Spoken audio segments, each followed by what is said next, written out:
Monsieur le conseiller militaire du Mali auprès de l'ambassade, Monsieur le représentant de l'ambassade chargé des affaires militaires, Mesdames et Messieurs les élus locaux d'Aulnay-sous-Bois, Madame la correspondante défense de la ville d'Aulnay-sous-Bois, Mesdames et Messieurs, honorables invités. C'est avec un cœur plein de joie aujourd'hui que je m'adresse à vous en tant que président de l'association Debout pour le Mali pour commémorer ensemble le 58e anniversaire de l'armée malienne. C'est bon. Cette fête est organisée par l'association Debout pour le Mali en partenariat avec l'association Femmes et Relais dont Aïcha Sako est la présidente et également la vice-présidente de DPM. Nous rendons ici hommage au père de l'indépendance, à ses compagnons et à tous les militaires maliens qui sont tombés pour la défense de l'intégrité territoriale et la souveraineté du Mali. Je vous demande ici d'observer une minute de silence à la mémoire de nos militaires qui sont tombés sur les champs de bataille.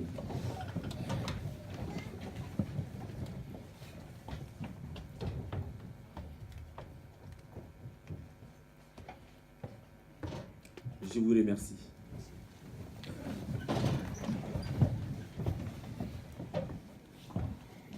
Officiers, sous-officiers, hommes de rang, peuple du Mali, mesdames et messieurs, même si le 20 janvier 1961 est communément reconnu comme la date de la création de l'armée malienne et commémoré chaque année, son histoire remonte en 1959, lorsque le Soudan et le Sénégal décident de créer une fédération du Mali dont la constitution fut approuvée fin janvier. Le 4 avril, le Soudanais Modibo Keïta est nommé président et propose à l'époque son compatriote, le colonel Moussa Soumaré, chef d'état-major général des armées de la Fédération. Entre-temps, il avait rappelé de Madagascar en février les capitaines Pinana Drago et Sékou Traoré, auxquels ils avaient demandé de former la future armée nationale. Drago et Traoré invitent alors les autres officiers soudanaises dispersés dans les différentes colonies de la communauté française ou en métropole à venir à Bamako pour construire ensemble le pays. Une réunion eut organisée quelque temps au Grand Hôtel de Bamako entre le colonel Soumaré et les capitaines Sékou Traoré, Ould Issa, Baba Koné et Malik Diallo. Il élabore alors l'architecture de l'armée malienne.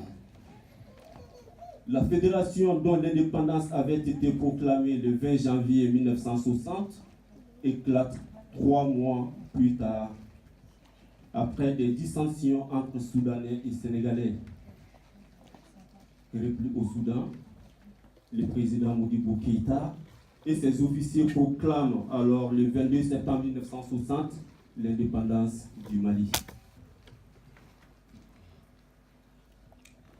La journée du 1er octobre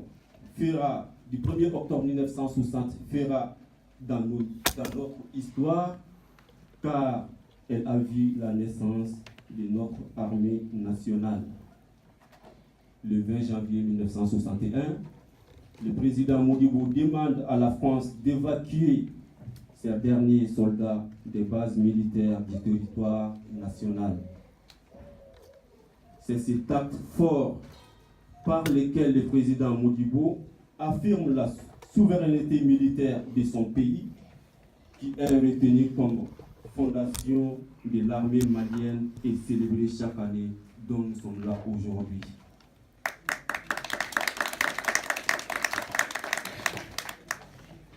Mesdames et messieurs,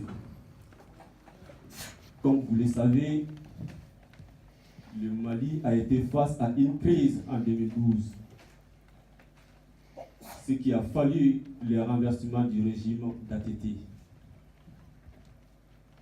À la suite de la déstabilisation de la Libye, les mouvements indépendantistes et les terroristes se sont emparés de ces armes-là qui circulaient en Libye pour prendre le nord du Mali. Les militaires, face à ces ennemis lourdement armés, qu'eux-mêmes, des fois même sans casque ni gilet de balles, pour défendre avec force et bravoure l'intégrité du Mali, se sont tenus debout pour l'honneur du Mali. Beaucoup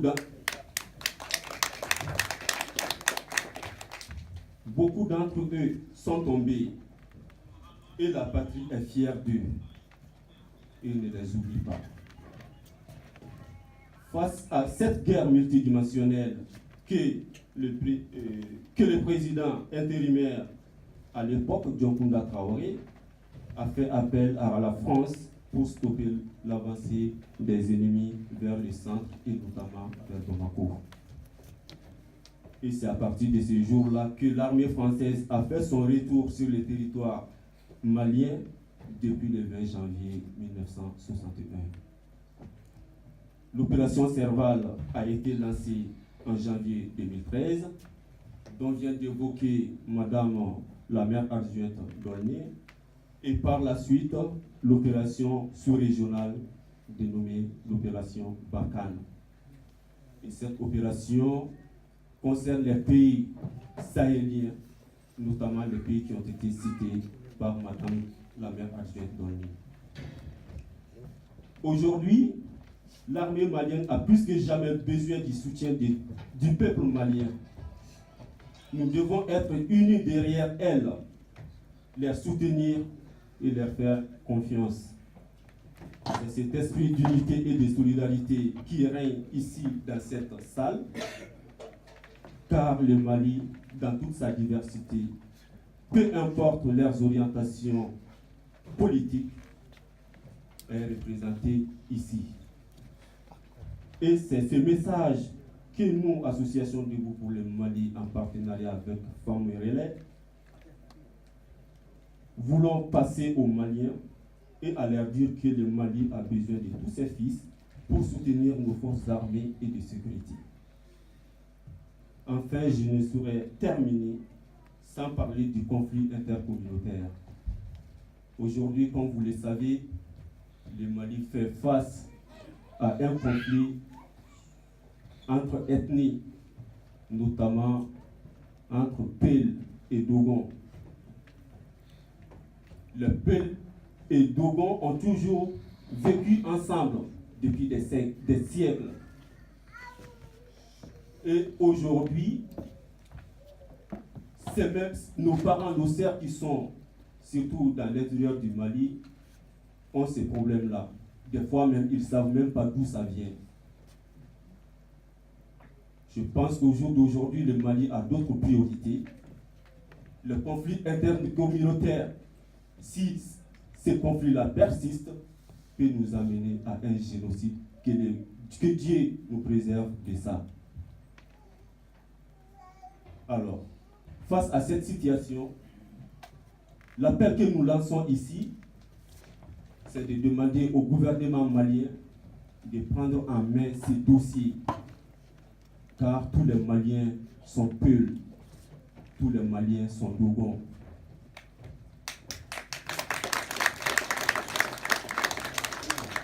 Tous les Maliens sont Soraï, tous les Maliens sont Bambara.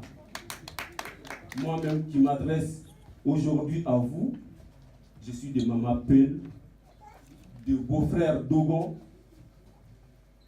et de parents également qui viennent du Nord. Donc en un mot, je représente aussi la diversité du Mali. Et donc, nous ne voulons pas de ces conflits intercommunautaires.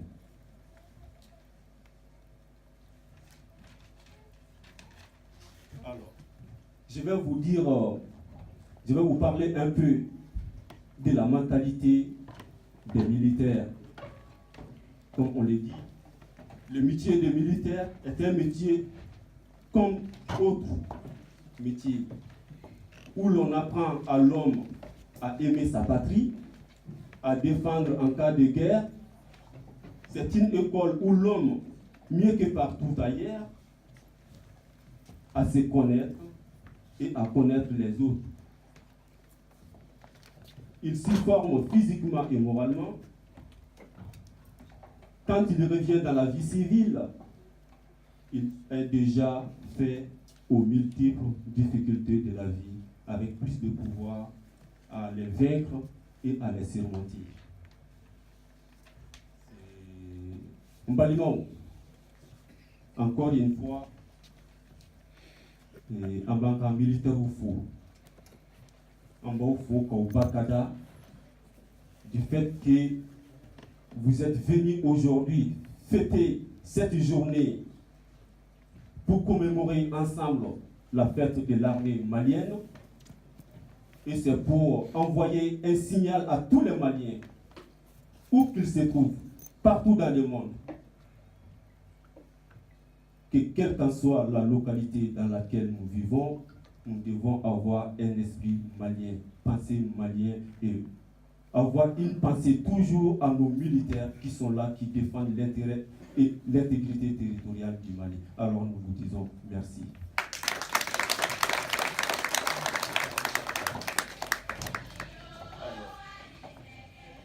Donc, je profite également pour vous informer que l'association Debout pour le Mali a mis en place une cagnotte pour récolter des fonds à destination des familles des militaires qui sont tombés dans les champs et qui sont blessés.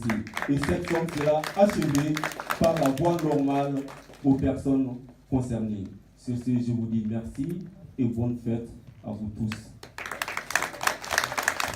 Merci le président. Merci pour votre discours. Mais comme on l'a dit, on peut